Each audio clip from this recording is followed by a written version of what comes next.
বিজয় ভাই Yeah. এর সাথে ছবি তুলতে পারলেন না, রাগ করলা? না রাগ করলাম না। ট্রফি কি নিয়ে গেছে নাকি এখনো আছে? আছে, আছে। সো এই Naim come on final match performance what happening. এইগুলো আসলে ফাইনাল ম্যাচের পরে ইন্ডিভিজুয়াল কথা থাকে না, all about team team team team. আমরা 16 বছর পর মোহামেডান টিম চ্যাম্পিয়ন হয়েছে, সেখানে আমার কন্ট্রিবিউশন ছিল।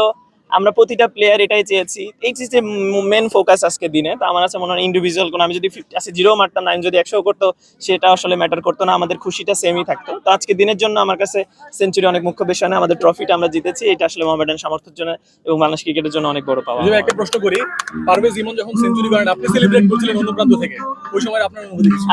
আসলে কি হয় যে আমরা সবসময় জানি লেফটি রাইটির একটা ব্যাপার থাকে, সাথে আমি যেহেতু বেশ কিছু বছর ধরে আমি নিয়মিত রান করছি, তা আমি সবসময় ওকে চেষ্টা করছিলাম যে ইমন এভাবে না এভাবে, যেহেতু এরপরে আমাদের রাইটি ব্যাটসম্যানের সংখ্যা বেশি ছিল, লেফটি কম ছিল।